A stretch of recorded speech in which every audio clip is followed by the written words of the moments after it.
আচ্ছা, আমার senior friend খুব ভালো চমৎকার কবিতা লেখেন। তার অনেক জায়গায় অনেক অনেক বই প্রকাশ হয়েছে।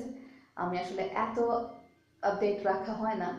তো রিসেন্টলি তার একটা কবিতা আমার বেশ ভালো লেগেছে। আপনার যদি একটু মন দিয়ে মনোযোগ দিয়ে ওয়ার্ড টু ওয়ার্ড খেয়াল করেন, আই গেস বেশ গভীর একটা মিনিং কিন্তু বের হয়ে যাবে জীবন নিয়ে। আর ইন্টারেস্টিং ব্যাপার হচ্ছে এই কবিতার মধ্যে আম, কয়েকটা ওয়ার্ড দেখলাম ঘুরে ফিরে আসে, দুইটা ওয়ার্ড।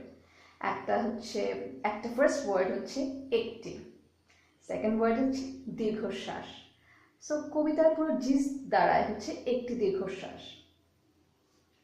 কিন্তু কবিতাটার নামটা বলছি, কবিতার নাম হচ্ছে প্রহেলিকা। লিখেছেন শামীম আহমেদ। আর কাব্যগ্রন্থের নামটা আমি একটু মেনশন করছি, সেটা আমাদের মনে হয় যে কোনো দুনিয়ার যে কোনো আনাচে কানাচে যে কোনো মানুষ, যে কোনো বয়সের মানুষের খুব মন থেকে আসা একটি নামটা হচ্ছে প্রিয় প্রেম, অপ্রিয় বিচ্ছেদ।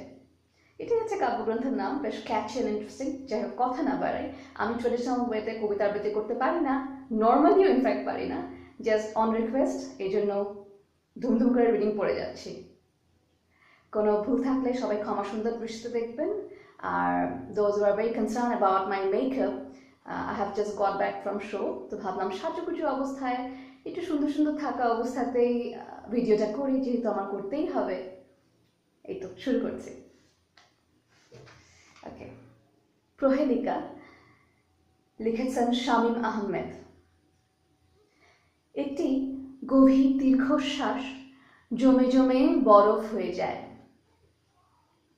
এক টুকরো বরফ, তার উপর এক ফোঁটা জল। দীর্ঘশ্বাস গভীর হতে হতে পুকুর হয়। পুকুরের ঠিক ভরকেন্দ্রে জন্ম নেয় আর এক টুকরো বরফ। বরফ গলে যায়, পুকুরের জল বেড়ে সাগর হয়। এক টুকরো বরফ, তার উপর এক ফোঁটা জল। এক সমুদ্রে ভেসে বেড়ায় এক জীবনের দীর্ঘশ্বাস। তবু কোথাও ঠাঁই হয় না। বাষ্প হয়ে ঘুরে বেড়ায় দীর্ঘশ্বাস, মেঘ হয়। এক সমুদ্র বরফ ধোঁয়া হয়ে উড়ে চলে মাঝ আকাশে। জমাট বাঁধা একটি গভীর দীর্ঘশ্বাস ঝরে পড়ে। ঝরে পড়ে বৃষ্টি হয়। পুকুরের ভরকেন্দ্রে এক টুকরো বরফ, তার উপর এক ফোঁটা জল। কিছু কষ্ট বয়ে বেড়ায়। আমি এই কাজটাতে একদমই পারদর্শী না, মেবি কত ভালো নাও হতে পারে। যাই হোক, এতক্ষণ যারা সাথে ছিলেন সবাইকে অনেক অনেক থ্যাংক ইউ। ভালো থাকবেন সবাই, বাই।